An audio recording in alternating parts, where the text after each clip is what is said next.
This show is brought to you by Whatever You Say Productions, starting conversations since 2018.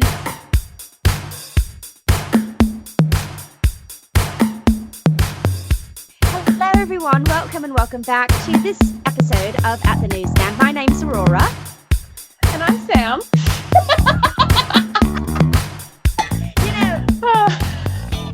Aurora, I've been having the absolute time of my life getting ready for the Downton Abbey movie that's coming out in, I guess, September. And I feel as though my accent is so awful. And I did it once for Bern, from Game Over, and he's like, please stop. But I don't think it's really that bad. I mean, if you and I were to just quickly meet on the street and I was like, excuse me, can you tell me where the closest library is? Would you think that I'm a foreigner that's trying to put on, or would you be like, oh yeah, it's just, it's just over there around the corner? You went a bit Australian there, actually. The corner. How do you say corner? Corner. I think corner. I don't know. I get the same reaction when I try to go British, and my boyfriend's like, no, please stop. Just don't do this to yourself. And I'm like, but why? But why? No, I think it's legit, Sam. It's good. If you stop me and you ask me for a library, I'd probably say, are you lost? But what year is it? No, I remember when I was younger, I used to do an English accent and I could do it so well. It would come right out and I had no trouble with it. But then it was probably I think I must have been in my 20s. And I discovered that I could do an Australian accent. So like a mix between like Australia, New Zealand and South Africa. So basically just a mess. And it was so much easier to do than an English accent. So now every time I try to go back and do a bark, see, I can't do it. So now when I try to transition back into a proper English accent from Lord knows where, I can't do it as easily. I have to stop and think about it. It's terrible. And then your accent is like English, Italian, Aurora accent. So no one can copy it. But I must say, sorry? Now, can you do an American accent? I feel like I normally talk in an American accent. No, you don't. I don't? Okay. I love you. You don't. You have a bit of it. It's just a bit, it's like a small sprinkling of class to it. Yeah. Interesting. But I must say, you do sound like you have like a posh accent. Like you'd come from either North London, you're like super old money, you have like a beautiful house. So I commend you for that. Thank you. That's my dream, to come from the north of London and sound very posh and like I have a beautiful house. I've got one of those things right now, but not all of them. But darling, thank you very much for joining me today. I am so excited about this episode because we are going to have Mike Kitlas and Abby back for Bro Time to tell us what's going on in sports. As you heard last week, I tried to do it. It was a disaster. Then we're going to do myself and Abby. Paige is going to take a bit of a leave from the show because she got a promotion at work and she's super busy. But Abby and I are going to be doing Abbycadabra and talk about our favorite comfort foods for the summer. She's going to be talking about crab cakes because she's got a fantastic recipe. And I am going to be giving away the secret to my fish chowder. And finally, when we wrap up this episode, it's going to be myself, CorBen, and Adriana and Aurora. Let me tell you, have you seen the new music video with Camila Cabello and Shawn Mendes? Yeah, it's hot. It is nothing but sex, and I don't have a problem with it, but CorBen and Adriana are triggered. Both of them this week were texting me like, it's nothing but clickbait, so we're going to be talking about that, and we're also going to be talking about Colleen Ballinger. Do you know who Colleen Ballinger is? Like Miranda Sings? So, all right. So Colleen Ballinger started out working in sort of the Broadway theater community probably over 10 years ago at this point. And as she was developing that part of her career, this was sort of the rise of YouTube when everyone realized, oh my gosh, all I need is a digital camera or a webcam and a computer, and I too can be put up on YouTube. So she started uploading these satirical videos of her playing a character named Miranda Sings. Miranda started off as a very sort of like neurotic theater person who thought she could sing but really couldn't. And for years and years, people didn't get the joke. I got it because I had been following her forever, but for a long time, people thought that Miranda was a real person and that she was quite delusional. So really, that's what gave Colleen her name, was this character Miranda Sings, and now it's morphed into this larger than life. She had a Netflix series for 2 seasons. She has written a book, and recently she went on tour. She did like a comedy show, and it was picked up by Netflix, and it is less than desirable. It really just crossed. Ooh. It really crossed the line. The only reason I could watch the entire thing was because Adriana basically sat on my hands and was like, "You're watching this with me." CorBen couldn't even finish it. So that's what we're going to be talking about. But before we get into all the seriousness of What's Burning, It's Bro Time, Abbycadabra, and that Showbiz, Aurora, we're going to play a game. Yay! We're going to play a game that I found on YouTube, speaking of which. And basically, it's like a Disney quiz, because I feel like we sit around and we talk so much shit about Aladdin and The Lion King and Emma Thompson's lesson-inspiring rendition of what's that song from Beauty and the Beast? I want adventure in the great wide somewhere. What's it called? I don't even know. I have no idea. Whatever. Anyways, so I thought that we should probably put our money where our mouth is. And even if we can't sing as well as the Disney stars, we might know Disney movies better than they do. So I found this quiz on the YouTube, and it's going to play a song for 10 seconds. So we've got 10 seconds to guess what song, like the proper name of the song and the movie that it's from. And I believe, I didn't watch the whole thing because I wanted it to be a surprise. I believe it's going to go in like level 1, level 2, level 3. Are you ready? Okay, let me just click on this. No, I can play it for you so you can hear it. Oh, okay, cool. Yeah, I'll play it for you. Okay, hang on. All right, I'm going to try to talk like a gross American again. Are you ready? I'm ready. Are you ready? No. Okay, here we go. Oh. She's like a spider. Duh. Okay. Cruella de Vil, 101 Dalmatians. There you go. All right, let me see if I can get the next one. Bing, bing, bing. Okay, level 3. We skipped level 1 and 2. Level 3. Ooh. Can we have like a sound if we get it right?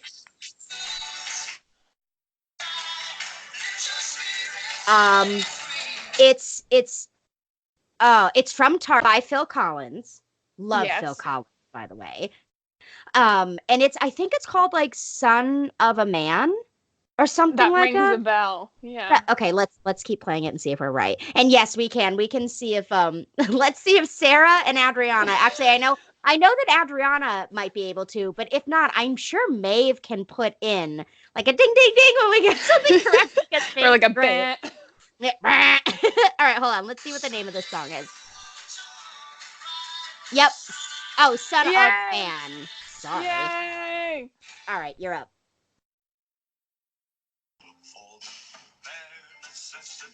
Bare Necessities. The Jungle Book. Very good. That's easy. Where are the hard ones? I mean, the harder ones would probably be the newer Disney movies that I haven't seen. All right, number 13. Let me see if I can get this. Okay, well, it's Phil Collins again. Huh? I don't know. Tell everybody, or like maybe it's called like I'm on My Way. I'd go for that. But this song is not from Tarzan. It's from one of the other ones that he collabed with them on. But what was it? What else did he do? Tarzan and what? Not Brave. I feel like it was one of the less popular ones. Let's see what it is. I don't know what it is. Sam didn't get it.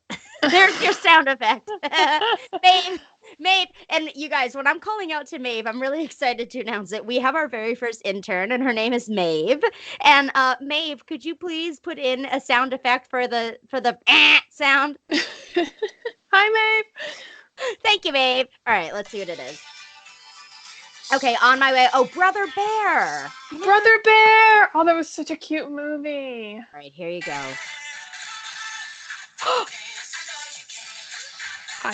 I don't dance High School Musical too. Oh my god. Thank you. Oh my god. Such a bop. Such a bop.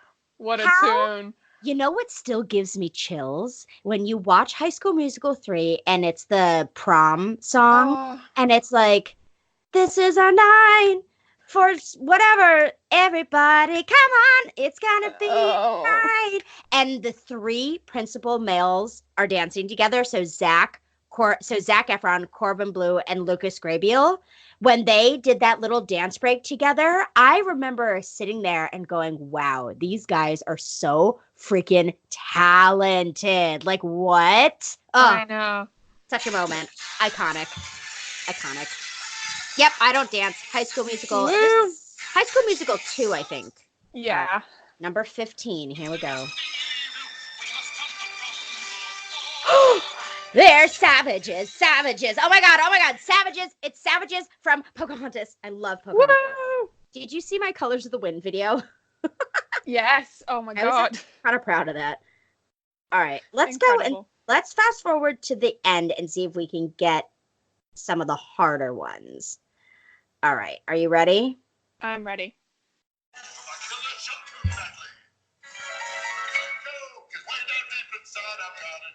Oh, I know this one. Oh, I don't know this one. What is it? I've got a dream from Tangled. I never saw Tangled. You haven't seen Tangled? I have not seen Tangled. No. We have nothing left to say to one another. This is it. That's wrapped up What's Burning, guys. Thank you for joining us. Yeah, thanks for joining us. Next week. See you next week, and then we're going on vacation. Bye. Oh my god, you have to see Tangled. Mandy Moore and What's His Nuts. Oh my god, such a cool movie. All right, number 25. Let me see.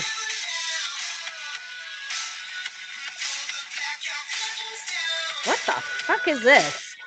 What is this? Does anyone fucking know what that was? We'll need to do a poll on Instagram or like ask a question. No, seriously, like let me rewind. I'm gonna have Adriana grab this for like a video clip. Yeah. And let's see if the other people know. Let me see if I can play it again.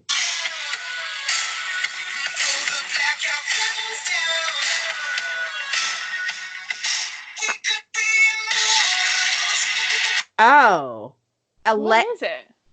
Allegedly, it's called Immortals from Big Hero 6. What the hell is Big Hero 6? Oh, that's the one with the big balloon dude, the white one. The what? What did you just call me? You know the big guy that's like quite balloony. I think he is a balloon. I have no idea what he is, but he's Donald Trump. Yeah, that's the one. The big balloon blimp. Oh my god. I've never seen or heard of Big Hero 6, but I will ask, have you seen Wreck-It Ralph? No, I haven't. Oh my gosh. Okay, so I know it's a little bit out of the box, but you have to watch it. Watch Wreck-It Ralph and then Wreck-It Ralph Breaks the Internet. I think there's just those two movies. It is so cute. It's a good movie for you to watch when you're just like, oh yeah, I'm not going out tonight, and you just want to be like in bed and like watch a movie and scroll through Instagram and get taken. Like it's the perfect movie for that. It's so cute. But anyway, well, while we've been singing Disney songs, the rest of the world has properly lit itself up into flames. So please join us first for What's Burning.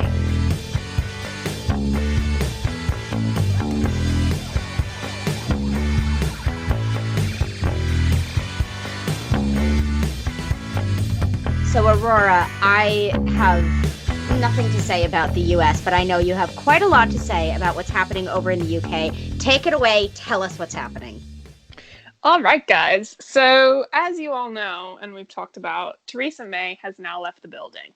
She is no longer, I know, she's no longer prime minister, or well, she is effectively, should anything really happen, until they find someone else. But she officially stopped being prime minister on the 7th of June.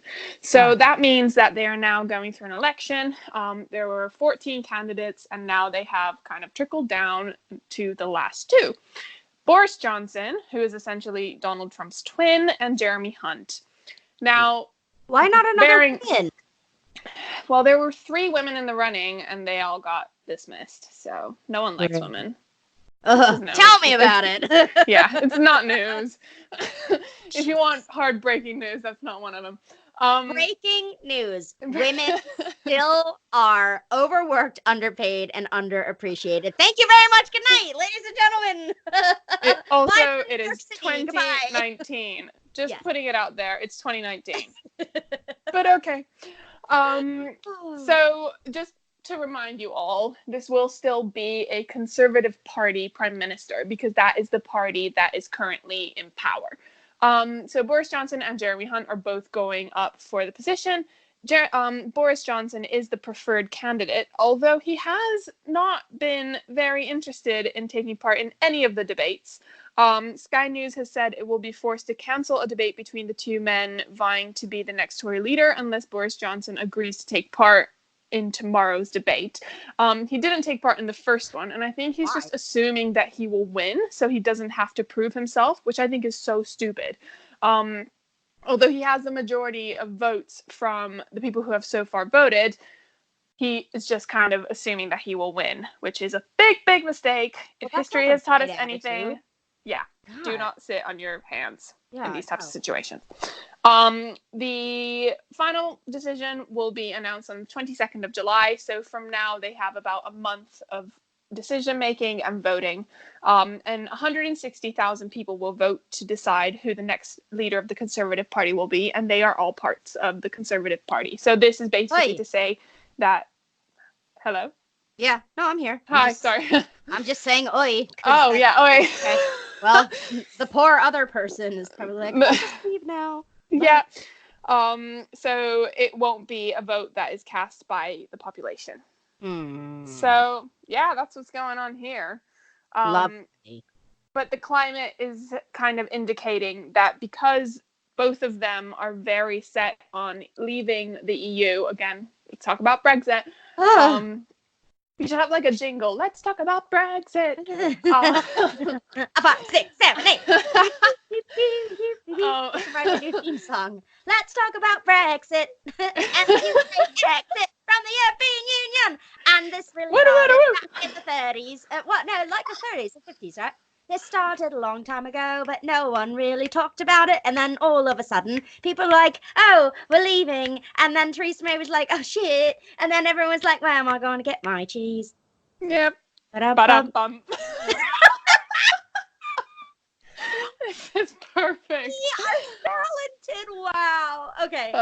Incredible. So that's what's going on there. I mean, it just sounds a lot like what's going to be happening here as we get closer and closer to the 2020 election. And, some are already calling it the re-election. I hate that there is not a woman. You know how I feel about that. But I do hope that whatever decision is made is the best for your country in terms of, obviously, your citizens, but global relations as well. I think that's important. So then does this mean, because we were talking about October 31st was sort of the official date of, okie dokie, when Brexit actually goes into effect and it gets pushed through, October 31st is when it's all going to start to happen. Is that still the date, or is the date now kind of up in the air because you're going through this election period? That is a great question, Sam. So it is still going to be the 31st of October, regardless of whether they manage to set a deal. And that is part of these two. Both Boris Johnson and Jeremy Hunt have said that they will aim to leave the EU with or without a deal on the 31st of October. Now, that has wreaked chaos within the House because people don't want to leave without a deal. It's a stupid idea. We don't know what that means. With any kind of deal, we would have a period of kind of settling down, deciding what this means. We would still get the produce. We are a fucking island. If we don't have good trade, we die. We can only grow potatoes. So, wait, have you seen the Guernsey potato peel pie? Yeah. Oh my God. Well, first of all, wait, did you watch Downton? You did watch Downton a little bit, right? No, I haven't watched any of it. I dumped you as a friend back then. Yeah.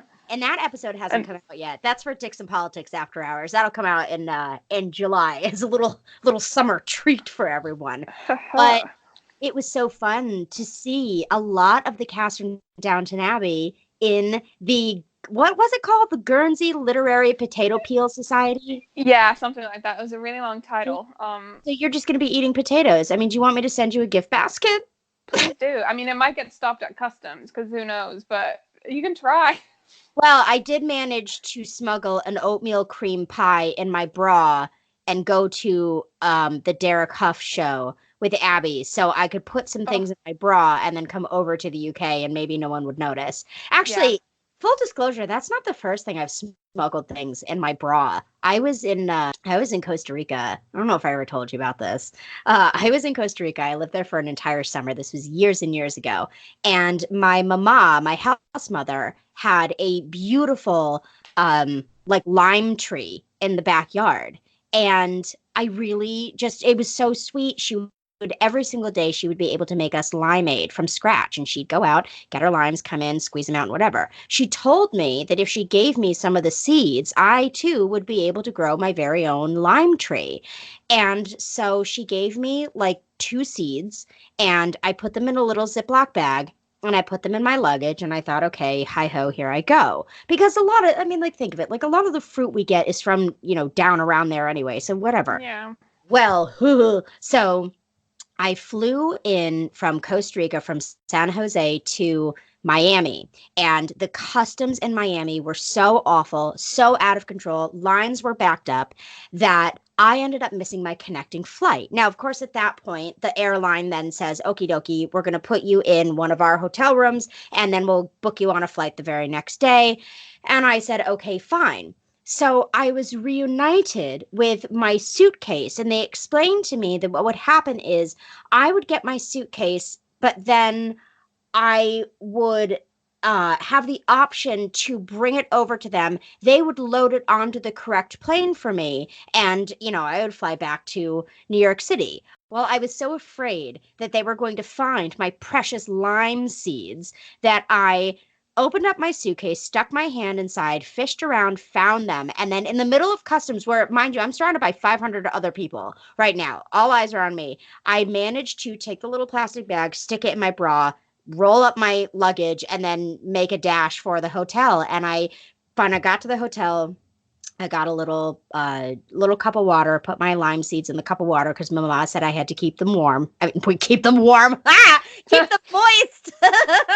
And I'm very happy to say it's been almost 9 years, and I now have my own lime tree. And it's beautiful. And it's like 3 feet tall. I know. I love it. It's my favorite thing. And now it started giving fruit a few years ago. So now I've made other little lime trees. I mean, like, if the U.S. Customs people are listening to me, they're inside my house. I'm not selling them. Like, they're just in my plant room. So calm down. It's fine. And it's limes. It's not marijuana.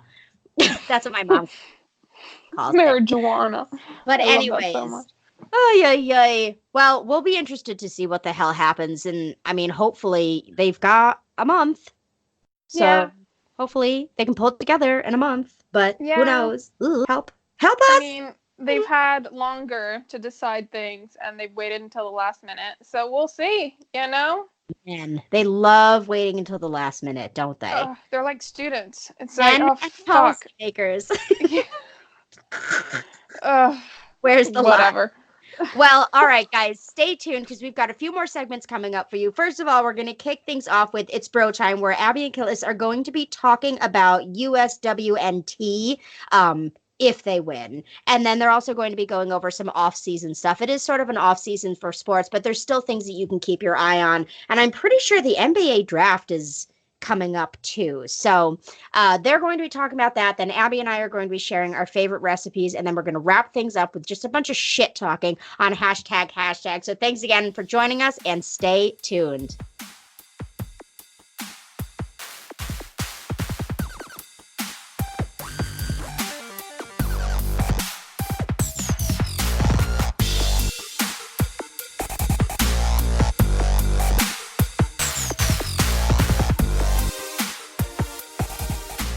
Come on, US, score a goal. It's really very simple. put the ball into the net and we'll go freaking mental.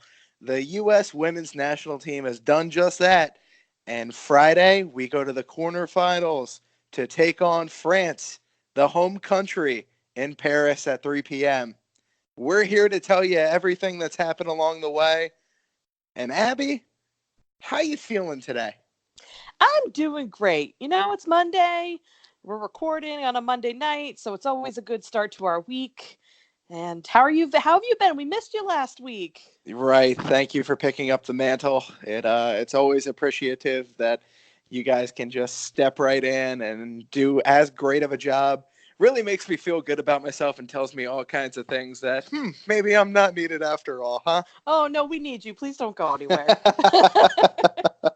Well, picking back up where we started off, Monday, the U.S. women's national team continued their winning ways, getting into the quarterfinals. That's not twice that I've done that. Oh, well. Behind the strong play of Alyssa Naher and net, who was picked right up where Hope Solo left off, and the women's team continuing to impress. Did you have a chance to catch the game? I didn't watch the game itself because I was at work. Sometimes I can sneak it in a little bit here and there, but today was a little bit busier. But it is great to see them doing so well. I didn't realize they were ranked number 1 still, and so it's awesome to see them going so far and growing up on Hope Solo and Mia Hamm and all those fabulous ladies. It's really nice to see the U.S. women still doing so great. And these women are just living it up for him, too, as Alyssa's given up 1 goal in the 4 games that they've played in group play. That coming, of course, today against Spain, the final score 2-1. Those 2 goals coming from the captain herself, Megan Rapinoe. And Megan, a little bit of controversy with some of the things that she's done as far as not standing for the anthem anymore. She felt that as a gay woman, it's something that her freedoms weren't protected much in the ilk of Colin Kaepernick. We stand with you, though, Megan. And she was able to net her 3rd and 4th goals of the World Cup. Now, we're going to face the French, and they haven't done too bad themselves, holding wins over Norway, South Korea, Nigeria, and Brazil in the group's play as well. Abby, what do you think? How are we going to play out against the host team in Paris, 3 p.m. on Friday? Obviously we want to win. Number 1 seed. I think we have a really, really great chance. But you kind of feel a little bit bad if you dethrone the host team in the first game. I don't know. But I think we stand a very good chance of winning, and it'll be great to see them, the ladies, go on to the semifinals. Now, I read something today. We have been in the semifinals every year for the last 5 years. The last 5 World Cups. Yes. 4, that's what I mean. Yes, 5 World Cups. Yes, that is correct. And then, of course, the great play of what was that? 2000. God, I was in Canada when that happened. When was that? 2016. That they were able to take it home. So the girls have been playing great, and that kind of leads into our next point as far as they're right now fighting for equal pay, as they are getting paid less than the men's national team. You'll remember the great performance of the men's national team in last summer's World Cup, where they didn't even qualify. This team is carrying the U.S. soccer mantle, and we can't even pay them as much as the men. Go ahead. I know you got a lot on this one. I love to hear it. So I'm going to preface this with, I believe in equal pay for all for the same job, whatever you are, man, woman, however you identify yourself, same job, same skills, you should be getting paid the same. However, I was reading an article today that the men's national team and the women's national team sat down, not sure how many years ago it was now, and set up their own rules. The men get paid to play. So you only get paid when you play. So you get paid more, but you have to play in order to get paid. The women, however, get paid no matter what. So I think it'll be interesting to see how this all plays out. They clearly are a dominating force in soccer, and they bring in more money than the men do. They brought in 58 million, I want to say, and the men brought in like 49 million in revenue. So there's a lot of interest in what the women's soccer team is doing.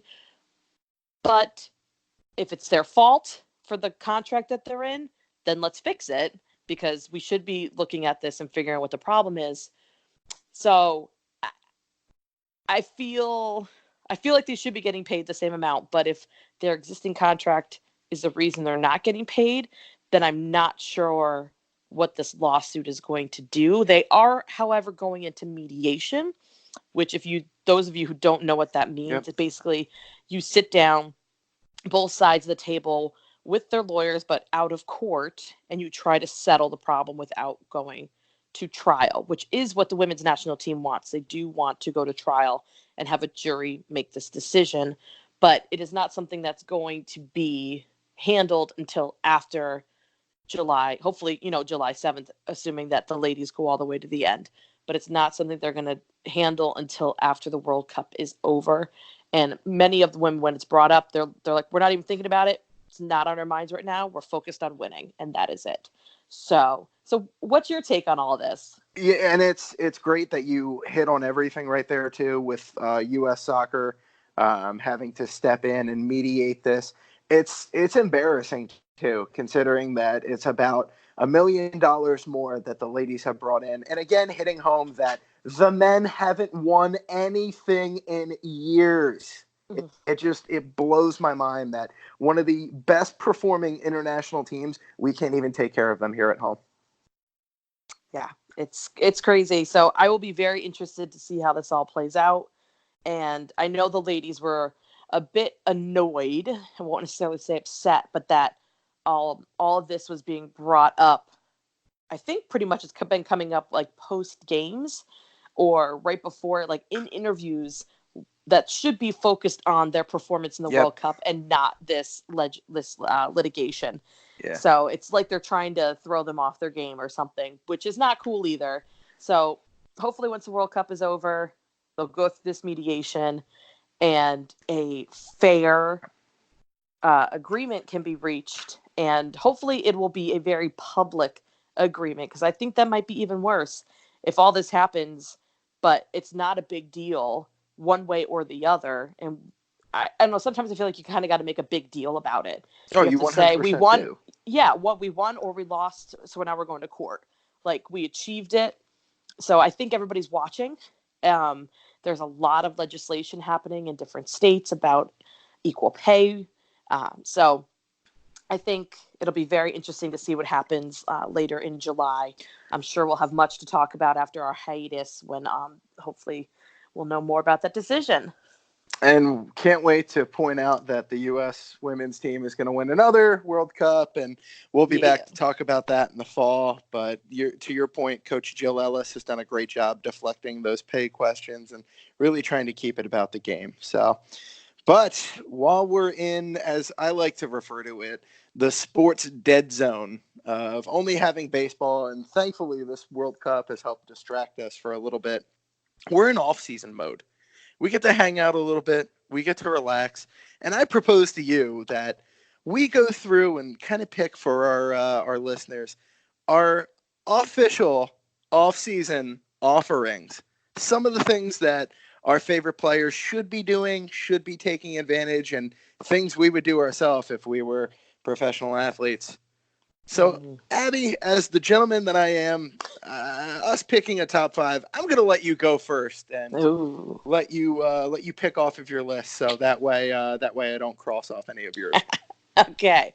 All right, let's see. Okay, number 1, get out on the water, whether it's a beach or a boat, enjoying that sunshine on the water, cocktail in hand or not, but definitely out on the water. Catching some great concerts. In fact, Mr. Russell Wilson himself from Seattle Seahawks was just at Mohegan Sun with his wife, Sierra. She was performing. So he was clearly catching a great concert. There's so much great live music this time of the year. It's a great way to enjoy, kick back, and just chill out. Let's see. Oh, camping and a good bonfire. Camping? That's how you get lost in the woods and then you never see your favorite star again. No way. No, they've got GPS. Trust me, we're never losing a star. There's some paparazzi sitting in that tree taking pictures of them dressed as a beaver down by the river. No, I don't think they do that as much anymore.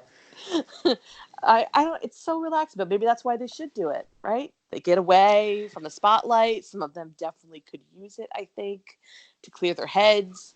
So let's see what else. That's only 3. My goodness. I guess just hanging out and chilling would be my 4th. Just taking a moment, relaxing, enjoying the beautiful weather, wherever it may be. A good amusement park. It's another good summertime activity. You know, it is always great. I think back to seeing the pictures of Shaq riding the teacup ride. Yeah, no, there's nothing better than those. Nope. And with Galaxy Quest opening at Disneyland and Disney World, I'm feeling we'll see a few celebrities. Galaxy Quest, like the Tim Allen movie? No, like Star Wars. Oh. Well, yeah, Tim Allen. I mean, movie. I'm just gonna say the Tim Allen movie, underrated. Anyone go watch Galaxy Quest? It's worth it. Do it. So I'll what hit about my you? 5. What's your 5? I was gonna say, thankfully, a lot of mine, not a lot of overlap, and I'm gonna start off with the greatest summer activity in the world. If anyone disagrees, I will personally challenge you to a duel, wiffle ball. Whether you're on the ice, on the hardwood, or on the bench, what's better than a little hand-eye coordination and some fun hitting a plastic ball? Very true. Very true. I haven't played wiffle ball in forever. There you go. Number 2, tweet out some emojis and mess with your fans' emotions. It's free agency season. You might tweet out the picture of a deer, and suddenly all your fans are going to think that you're signing with the Milwaukee Bucks. You might tweet out those side eyes that nobody really knows what it means. But I'm just saying, it doesn't have to mean a thing. Why not fire up the hot take machine a little bit and toss out another team's mascot for everybody to see? I like it. I like that. Nothing like having a little fun, playing some jokes on your fans, and getting them all worked up for nothing. Number 3, curl up with a good book.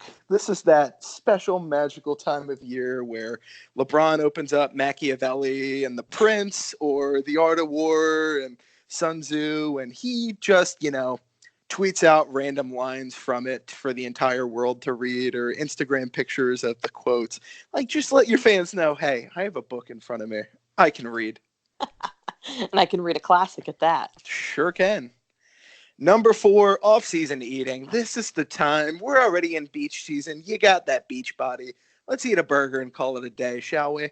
Mm-hmm. Speaking of, I'm trying not to make this too long, but there was a picture that The Rock, Dwayne Johnson, posted today, or over the weekend, and he had 2 giant plates worth of dessert. It was like giant cookies, a giant piece of cheesecake, and brownies, and I was like, I want to eat all that.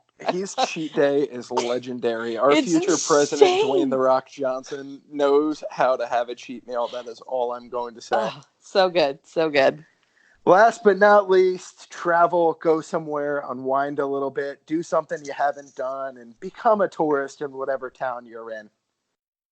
I like it. I like it. Well, we're off to go be tourists too, as that's all we have for this week. Join us next week, where I'm sure one of the topics will be the upcoming MLB All-Star Game. And remember, as always, just like the women's team, go for gold here.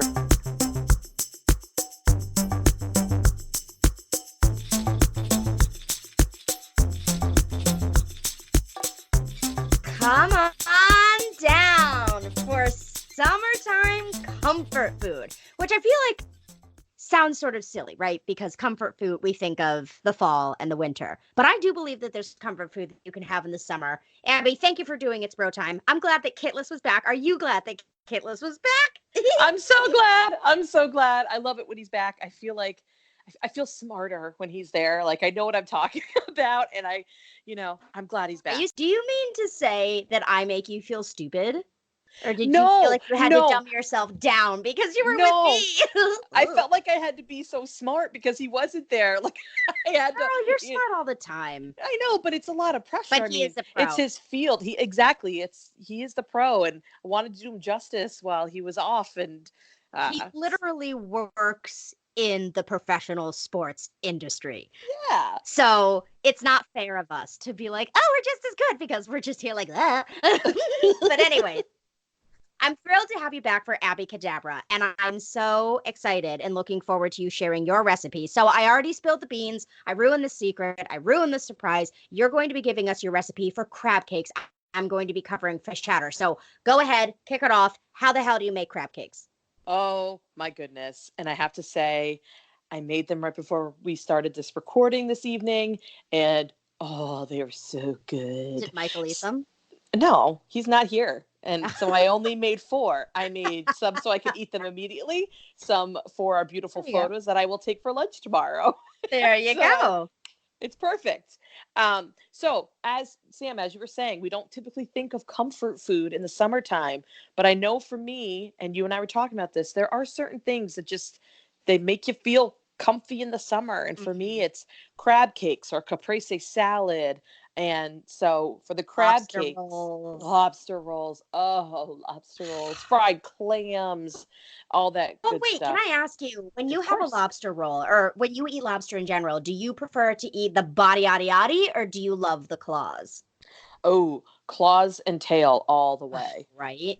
Man, let me tell you, it's making me sweat. So for those of you who don't know this, I said it like a million episodes ago, I'm super allergic to shellfish, but I wasn't always. So I remember how fun it is to take the little things off the tail of the crab, the lobster, and just bite them so you can get that little bit of meat out. And then you crack open that tail. Oh my God. And there's all that beautiful meat right there. And then you go to the claws, and it's just rich. And oh my God. Oh, and help me.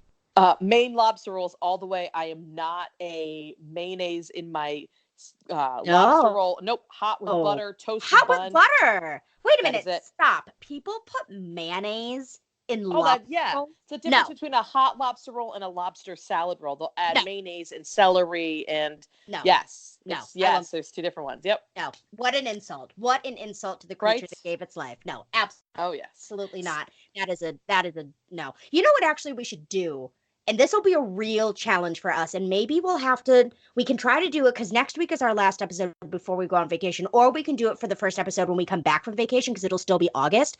We should try to do like imitation lobster because I've heard that there's it's a monkfish and there's a certain way that you can prepare it so that it tastes like lobster. It won't look like lobster, but it tastes like we should try that because there's tons of people that are allergic to things, myself included. Anyways, sorry, give us your recipe.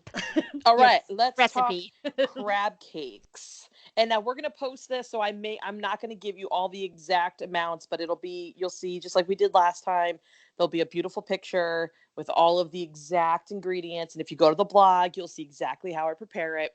Yep. And on Instagram, you'll see it in our beautiful little thing. Anywho, rolls, go ahead. All right. It's super easy. And now you can do this so if you're allergic, you want imitation crab, you could use imitation crab for this. Well, wait a minute. No, you can't.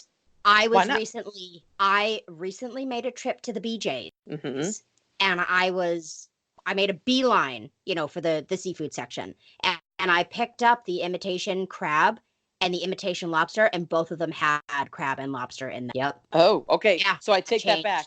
Don't do it. Don't do it if you're allergic. Nope. Call me. Away. Wait for my fish chowder. You'll be fine with the chowder. There we go. So I like to use canned crab. It's relatively inexpensive. It's easy. You can keep it in stock at your house for whenever you feel like making it. So I use, this will make 4 crab cakes when you see the recipe. So I use 2 cans of crab. First thing, you must drain your crab meat and then you must pick through it. Super important because sometimes there's little pieces of cartilage or there's a little bit of shell inside. You definitely don't want to eat that. So make sure you drain the liquid because you don't want a really liquidy crab cake because otherwise it won't get a nice crust and sear on it. So make sure you do that first. Yeah, it's gotta be and dry as then possible. And then to pick through it, when I would make them, I would just use a fork and just kind of fluff it a little bit and then look through it that way. It just made it easier. Yep. You want to be very careful. Don't break up all your crab meat. Otherwise, it'll be more like crab mush cakes and not a nice lumpy crab cake. But maybe if you like mush lump crab, go for it. Mushy crab, whatever makes you happy. Lumpy. So then I use a red bell pepper and a shallot. And then we go into, what else did I put in there? Salt and pepper and cayenne pepper or chili powder, whichever one you have, which they basically taste the same to me, but if you've got a preference, Old Bay seasoning, like I said, would be fabulous in this. And then you want to use an egg to help bind it all together. Make sure a whole egg with this amount of crab. So not just the yolk.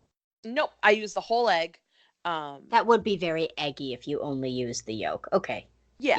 And then but make sure, because we're trying not to break up the crab meat, I mixed all the seasonings in first and then added the egg, but whisk your egg first. So it's already scrambled. So you're just tossing it. You're not trying to scramble an egg in crab meat.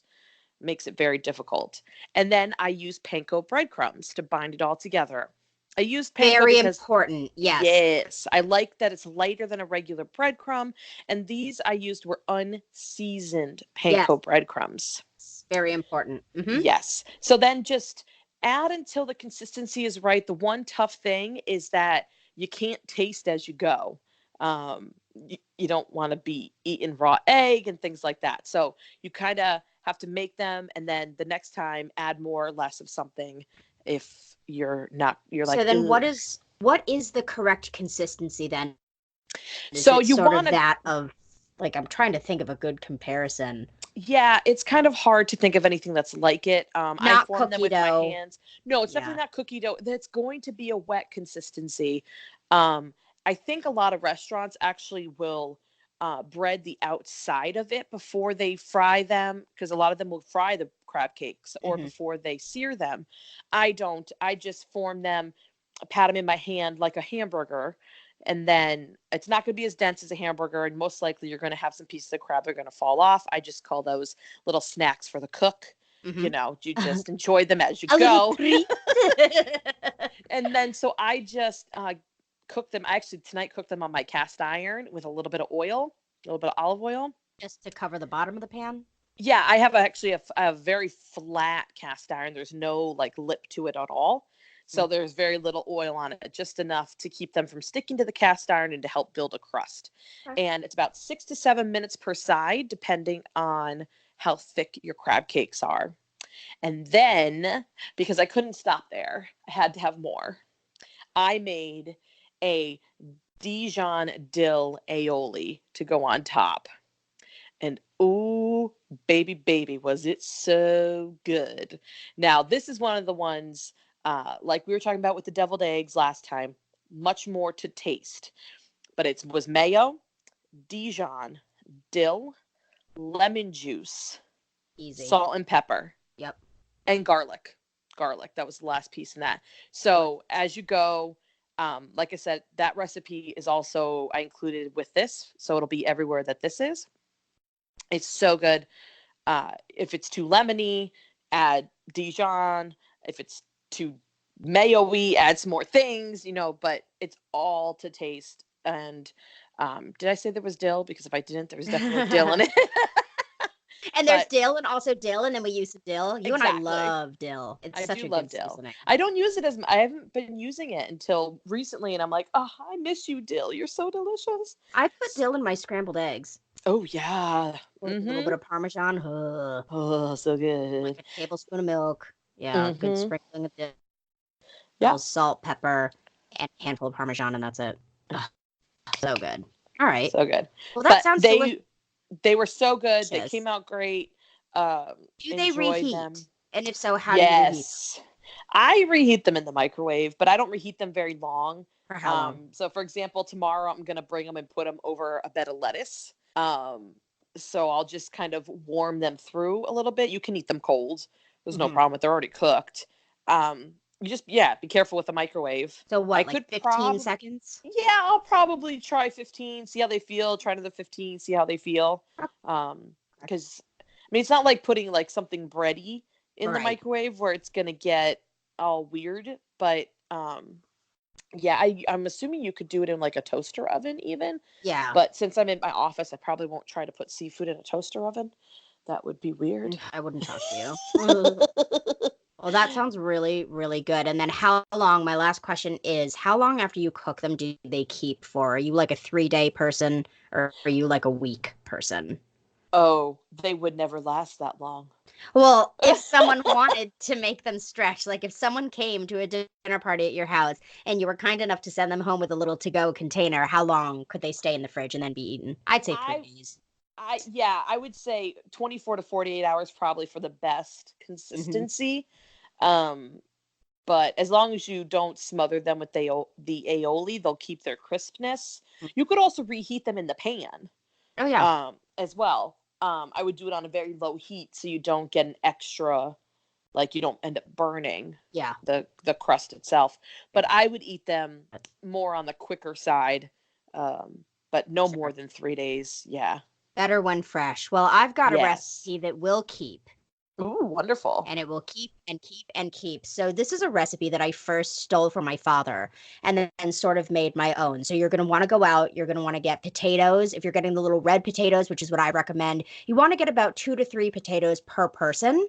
Okay, so we're making fish chowder. Did I say that? I'll say it again. We're making fish chowder. You did. I'm excited. Sorry. All right, so here's what you do. You're going to go out. You're going to get 1 serving of fish for each mouth you are feeding. You are then going to get 3 little red potatoes, 4 if you really want to, again, per person. You're going to want a cup of corn. I use frozen corn. You're going to want at least a whole handful of celery. You're going to want an entire package of bacon, an entire stick of butter, and then you're going to want to get a little, what is that, like half a pint, half a quart, whatever, that little thing. Not the little one, but sort of the medium size, or you can go ahead and get the big one of heavy cream. You can use half and half, but God, if you're going to go for it, just go for it. You're also going to want a bundle of fresh dill. And here's my secret. You are going to want to use turkey broth, not chicken broth, because when I tell you the flavor is going to be out of this world, I mean it. Now, here's what you do. You're going to take a pot of water, you're going to boil it, put a little bit of salt in it, just a little bit. And you are going to blanch your fish, which means when the water starts to boil, you're going to throw the fish in, and it only takes a few minutes to cook. And you'll know when it's done when it's opaque, which means you can't see through it anymore. There's no translucent, none of that nonsense. At the same time, you're going to get another pan, a big, huge soup pot. I shouldn't say pan, a big soup. What do you call that? A pot? Is it a soup pot? It's a pot. Yep. Okay. Big thank soup you. pot. Yep. A big soup pot. All right. You're going to put your 2. I want you to get the cartons of turkey broth. You're going to put 2 cartons of turkey broth in there and 1 carton of water. You're going to turn that on, and the very first thing you're going to do is put in your potatoes. After you put in your potatoes, then you're going to add your celery. By the time you're done cutting those up and putting those in, your fish should be done. You want to take the fish and you want to very, very carefully take a spoon, a slotted spoon, scoop out the fish from the boiling water and put that into the broth water. Then you're going to add in your corn. You're going to add in your stick of butter and salt and pepper to taste. All right. And then while that's all going bing bong, you then make your bacon. Do not microwave your bacon. You want that grease, honey. You want that grease, honey. So you're going to make your entire thing of bacon. I will chop it up into bite-sized pieces and then throw it in the pan. And once that's done, you're going to throw that in, and then you're going to let it sit. Now, I have done this where I have made the soup and then served it with a very crusty bread, like French bread or ciabatta or whatever, about an hour after I started making it. But it's best if you can start this, if you're serving it for dinner, start in the morning. start around lunchtime and then just let it simmer all day so all the flavors can marinate together. At the very last moment, sometime in the last 30 minutes that you're going to be heating this, you're going to chop up your dill, get rid of the stems, just finally chop up the dill, throw that in, and then very slowly start adding in that heavy cream. It is okay if your soup starts to boil with the cream in it, but it should only boil for a second. You don't want it to curdle. Now, I serve it fresh, hot, or I will make it that night, put it in the fridge, serve it the next day. Now, the nice thing is that this will keep. So go out and get those little containers, whatever you want, but make sure that it's high quality Tupperware, and go ahead and whatever you want to save, fill it up all the way to the top. Air is a killer. It's going to make everything go bad and taste like shit. So fill it right to the top, screw that lid on really tightly. I then put it inside of a Ziploc bag just as an added layer of protection against freezer burn, and then I freeze it. I have done this where I have frozen it for up to 6 months and then taken it out. You leave it on the counter, you let it thaw out, you put it in a pan. You might want to add a little bit more broth, a little bit more heavy cream, a little bit more water when you're remaking it, but it will be delicious. If you want to add it to a new batch that you're making a few months later, that's totally fine. The recipe is such a crowd pleaser. And when you put the bacon in, you want to put a little bit of the grease in too, because look, like I said, if you're going to go for it, just go for it. And no, I will not give you a low-fat version, because then it's going to taste like an armpit, and I'm going to get angry DMs telling me that my soup tastes like shit, and I don't want to hear it. I want the butter, I want the bacon grease, I want the whole thing. Salt and pepper to taste, of course, as you're going along to flavor the broth. But oh man, it is so good any time of year. Sounds it's delicious. So good. It got to a point where like people would be like, so when are you going to make your fish chowder again? I'm like, oh, listen. Now, when I go out and I get the fish, I prefer to use haddock, but I know that haddock is sometimes very seasonal and it can be very expensive.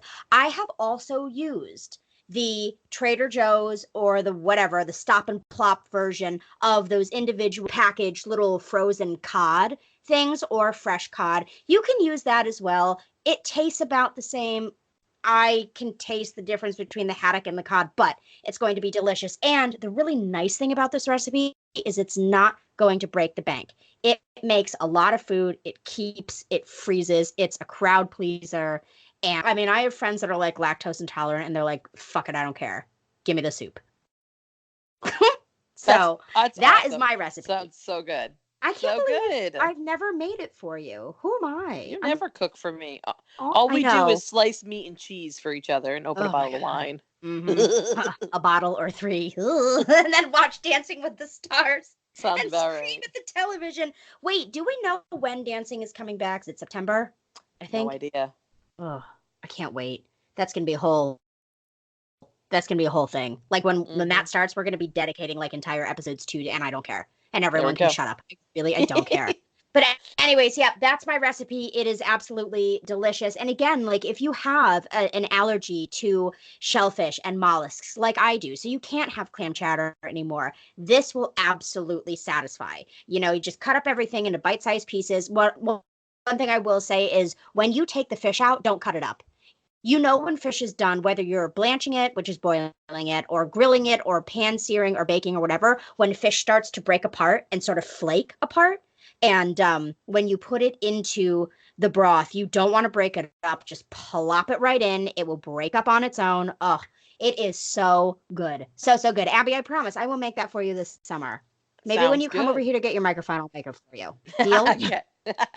We'll see if I'm just doing a drive-by, but yeah, we'll make it happen for sure. Fine. See if I care. No, I'm just kidding. I can come over to your house and make it too. But anyways, all right, guys, that will do it for Abbycadabra. Stay tuned because CorBen, Adriana, and I are going to get into this whole mess with Camila Cabello and Shawn Mendes and their ridiculous music video. And then we're going to talk about Colleen Ballinger, who I would like to say before we get into this, I really like Colleen. I have followed her career since the very beginning, and I'm really happy for all of her success. But damn, that Netflix documentary, no thank you. So stay tuned for That's Showbiz. 'Twas not only the sidewalks of New York that were steaming this past week, Mr. CorBen Williams. We were treated to some softcore porn, if I do say so myself, with Camila Cabello and Shawn Mendes's new music video to the song Señorita. Now, it's funny because Adriana was supposed to join us. She had a work conflict, so it is just the two of us. But I will let you in on a secret, and that is that you both this week were triggered about this music video. Walk me through your thoughts, feelings, and emotions. Okay. First of all, I know both of them are so much better than this. And I feel as though looking at the music video, purely just the music video alone, where's the story? I feel like, you know how in comedy there's the rule of three, and instead of just going for the cheap sex jokes, instead of being smart in your delivery and how you navigate the journey to the end of the joke, which could be a high-end joke, I feel like they went for a cheap shot. And I feel like this is so repetitive. And I feel like if this is the future of music, it's not in good hands.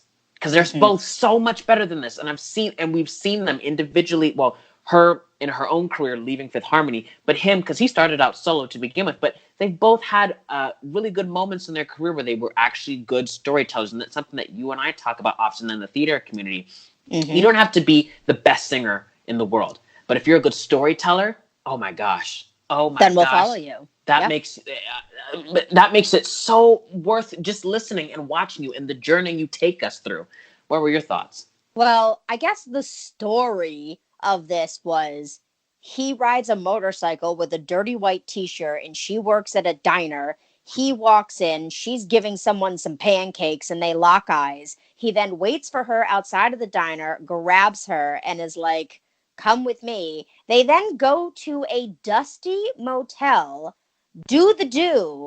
ride the motorcycle a few more times, and then she's back, I don't know, having some sort of an emotional mental breakdown in an empty room while he stands overlooking a cliff. The song is okay. Listening to it from a composition standpoint, I'm like, ugh. Is it catchy? Yeah. Is it going to be stuck in my head for the rest of the summer? Yeah, probably, but it's clickbait.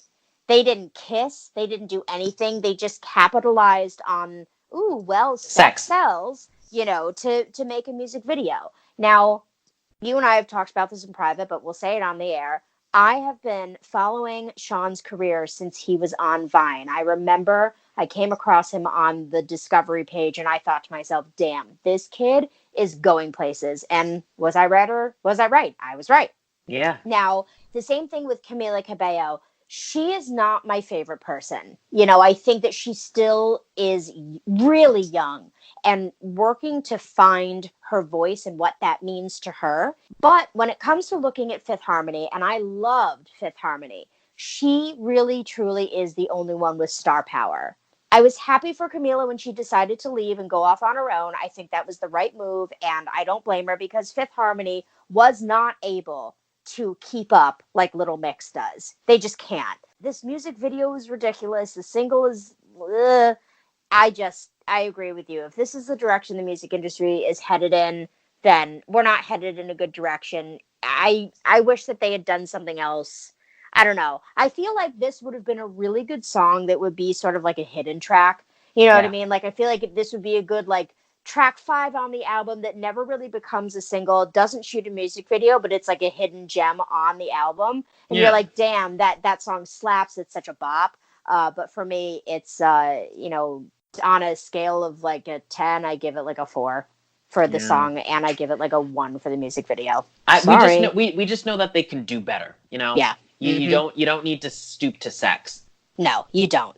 Now, speaking of sex, we really need to talk about the Colleen Ballinger Netflix special. Now, I already gave our listeners earlier a little bit of a rundown on who she is and how she rose to fame. So, cut to 2018, 2019, Colleen is now married to another actor. They have a beautiful home. She just had a baby. Things are going really well for her. As a person, as a fellow woman, I'm really happy for her. I've always really liked Colleen.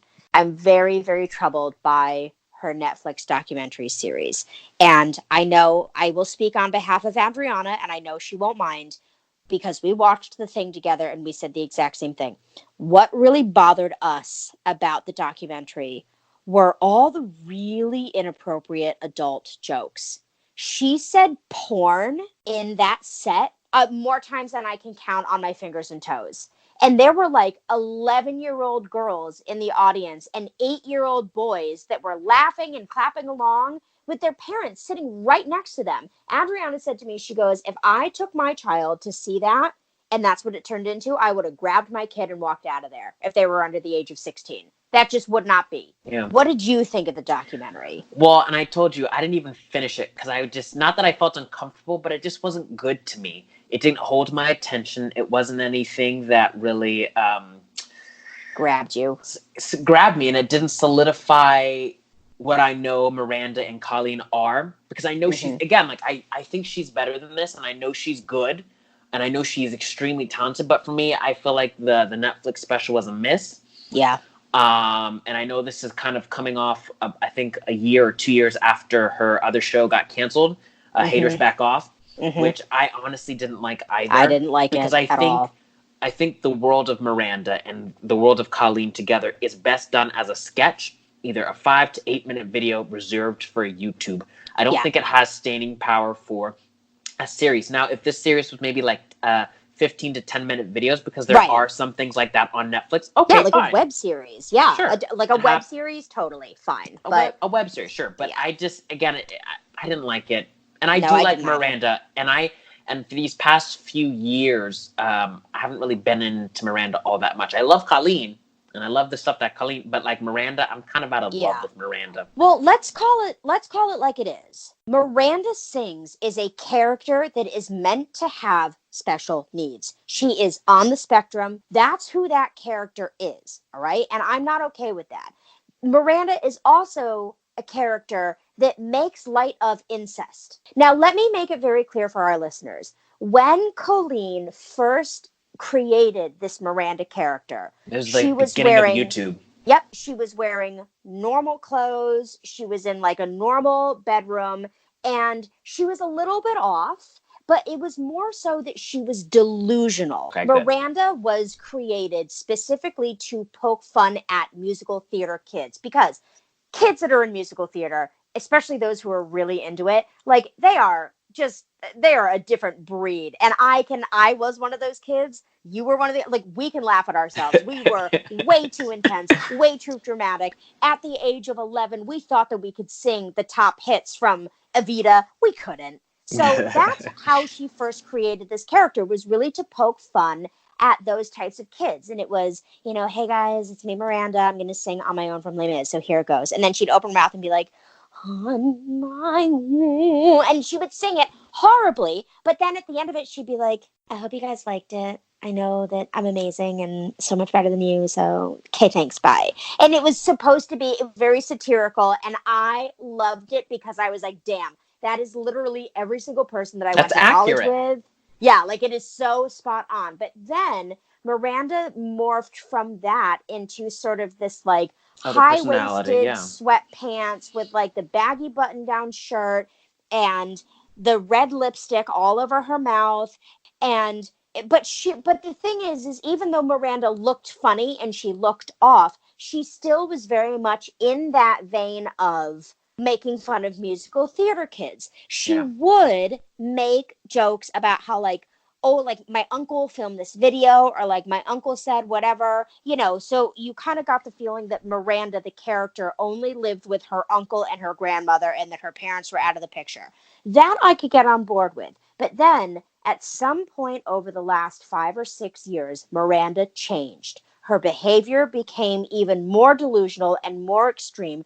The way that she would talk really started to go on that borderline between just speaking funny and having like a funny kind of twang or accent into straight up sounding like someone who really does have a mental handicap. And I didn't like that. And then the jokes about the uncle went from, oh, my uncle filmed and edited this, to like, I got out of the shower today and like my uncle was like standing there, and I'm not quoting her exactly, but jokes like that. So it went from sort of this satirical look at musical theater kids and their personality types into capitalizing and banking on making fun of people who have special needs and who experience incest. right in there was when she struck up a deal with Netflix, and she wrote Miranda Sings. She wrote Haters Back Off. Then that show flopped. It was sort of like Napoleon Dynamite. Oh, and I wanted worse. Napoleon to succeed, man. Yeah. And it's still a staple. It's a staple in our anyways, go ahead. But you didn't want Miranda to succeed. It was very different. And I, as a woman, as a creative woman, I can see how much thought she put into this. I can see clear as day, not only through her work, but also from watching her vlogs. Like, I can see how much she truly did think about those characters and those storylines and how she agonized over them. But unfortunately, it did fall flat. It didn't make me unsubscribe or unfollow her or anything. It was just, hey, happy for you, Colleen. That's great. But I'm not going to be watching your show. I got really into her blogs when she was pregnant, and then after she was pregnant, because as someone who also struggles with the idea of pregnancy, I could really relate to her as a woman. And then when Adriana sat me down and made me watch this Netflix special, for me, everything kind of changed. So now, I think we've said what we needed to say. Now, here we are, and Colleen just announced that she and her best friend, Todrick Hall, again, another incredible talent, are going to be guest starring on Broadway in the cast of Waitress. How do you feel about that turn? Well, I know Todrick's already done Broadway, so this is nothing new for him. This is Colleen's this is her Broadway debut. And they openly talked about she's wanted nothing more in her life, that this is something that she's always wanted that she's always dreamed of, and hence why it is such a limited engagement, because I know she does have another franchise that she has to take care of and other projects. I'm very curious to see how they'll do as love interests. I can't say anything more until we actually see it. Mm-hmm. I'm happy for her because this is how she started her career, was focusing on musical theater and Broadway. That was her dream. It's come full circle. Yeah, it really has come full circle. And Colleen has a beautiful voice. Yes. She really, truly does. She can sing. She can sing, and not only does she have a beautiful voice, but it's something that she takes very good care of. She doesn't just wake up in the morning and say, oh, I can sing. You can tell she does her warm-up. She keeps everything in tune. I don't think that she would be able to land this opportunity if she didn't take care of her voice. But yes, I'm interested to see what happens. And Adriana said to me that she really hopes that Colleen will knock it out of the park. This will open some really great doors for her, and that she will then walk through them, focus on this, and allow Miranda to kind of fall to the side. Yeah. And it sucks because Miranda is Colleen's moneymaker. That's literally how Colleen makes money, especially now that YouTube, because she's a YouTuber, now that YouTube has decided to demonetize basically any and all videos that have children in them. She can't really make money off YouTube anymore unless she does it as Miranda. So Colleen's personal channel and Colleen's vlog channel are basically all demonetized.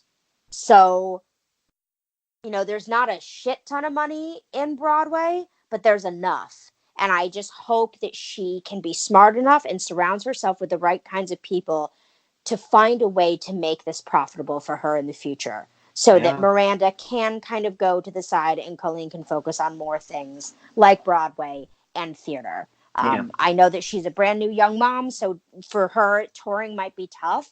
But if she could land something on Broadway, and she did, a 3 to 4 month run, and she could move her family out to New York City, I think that'd be a great move for her. I really hope that is the path that all of this takes, because this whole thing with Miranda, it makes me really uncomfortable, and I cannot believe that the parents were willing to sit there through this entire thing and let their kids. It was just crazy to me. Well, I'm glad you said that, because these are sometimes things that I don't think of.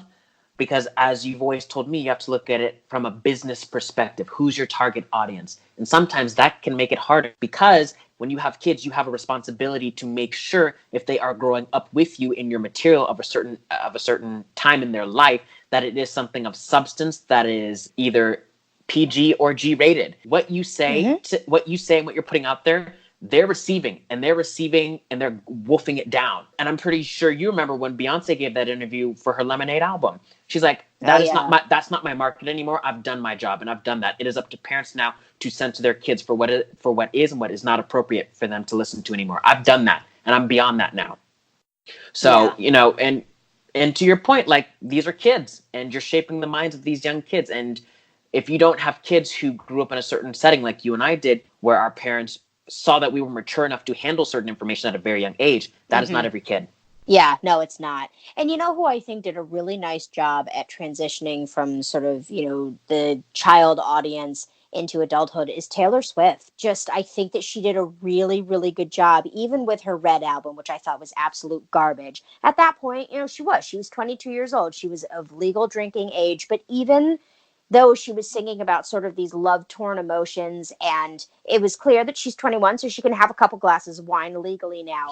Even with her music videos, she was really careful to make sure that they weren't too smutty, that they weren't too risque, and they weren't too reckless. So Red comes out, she's 22. Then in 2014, she came out with 1989, and I thought that album was so fantastic. Now, there was a lot in this album. I think, like, there was one where she, like, said shit or something like that, and then she said damn. So she's kind of, like, easing you into, you know, a little bit more of an adult language, but still nothing that, you know, these 6, 7, 8-year-old kids, like, they've heard it all. Then, when she came out with Reputation, 98% of that album is about her sexual and emotional relationship with her boyfriend, Joe. But she wrote it and did it in such a way that it gave a lot of thought and respect to the act of having an adult relationship and everything that goes with it. Not just the complex emotions and feeling like, oh, it's new and it's fairly delicate, all the way to that like lustful, hot, steamy passion that you get once you kind of get past the nerves and you can really let your guard down and just physically, sexually be very free and with that person, all the way up to feeling those very deep emotions of security and wow, this really has legs, this really has staying power. The way that she wrote it, I mean, she has a song called Dress, and the lyrics are literally only bought this dress so you could take it off. But for some reason, when I watched her concert, which was also on Netflix, and I saw these younger girls there singing along, it didn't make me uncomfortable because Taylor, and you know I'm not the hugest Taylor Swift fan in the world, but it was the way that she did it. She treated the act of being an adult with a lot of respect. And it was presented in a way that was poetic, thoughtful, tasteful, and beautiful. For me, Colleen has so many young fans. And I wish that there was a way that she could be Miranda and have Miranda, but have it be a bit more appropriate. Either that or have like 2 different shows. That's another point Adriana brought up. Have a show that is meant for sort of teens and kids, and then do smaller shows in bars or comedy clubs that are more adult.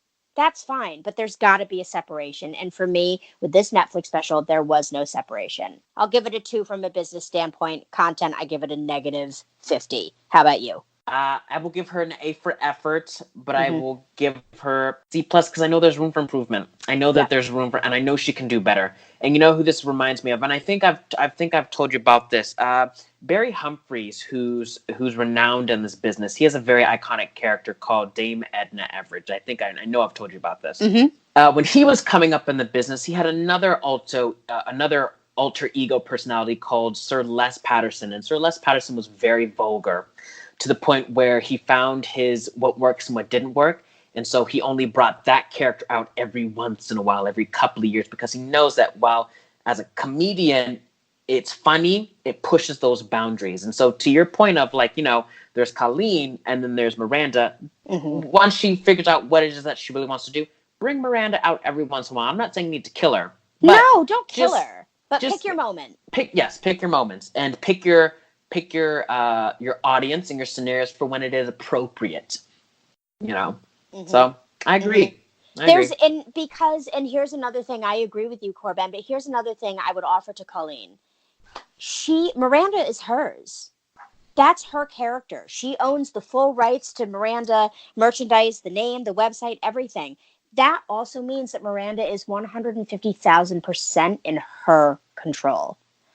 She could easily make a joke like, Miranda's going to go off to like keep it on brand. Like Miranda's going to go off to like a theater retreat, blah, blah, blah. So you'll sort of see her in and out, but you won't see her that often. And yes, she will get an uproar from fans, but it won't be the end of the world because Miranda will still be around, just not as much as she is now. But anyways, this has been probably the longest episode we've had since our very first episode of Dixon Politics 2 seasons ago. So if you are still listening and you have stuck with us, we do appreciate it very, very much. Now, CorBen, we have one more episode coming out after this next Wednesday, and then we are going on summer vacation. Do you have anything planned for your month off? Apart from rest. No, I'm just gonna enjoy the city. As of course it's Pride Month, and so I'm gonna be enjoying that with some friends and just kind of taking it easy. What about you? Yeah. Well, you're gonna be coming here hopefully for the 4th of July. I'm dragging you out to the country, so that'll be fun. And we'll go to the beach and flail around, much like we did last year on the 4th of July. But we're launching Fifi's Funhouse on July 1st, and then we're launching Allow Me to Translate on Tuesday, July 23rd. So we've got our 2 LGBTQ shows that are launching in July. So that's going to be my focus. And I would also like to announce that the day this comes out, so the 26th, marks, I don't know if you know this, but it marks the 6-month birthday of Whatever You Say Productions.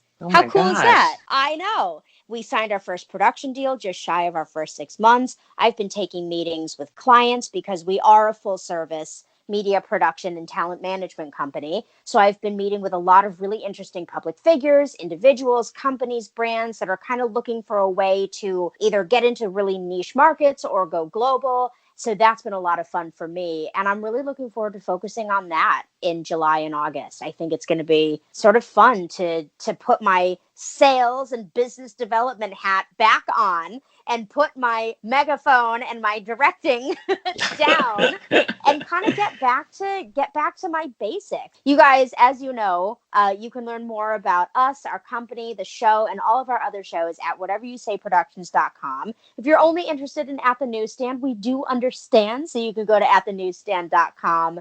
And we'll see you next Wednesday. My name is Samantha. And I'm CorBen. And you've just listened to At the Newsstand. Thank you for listening to At the Newsstand, presented by Whatever You Say Productions in affiliation with Slam It with Sam and Oh My God Newspaper. To learn about these and more, join us at whateveryouSayProductions.com.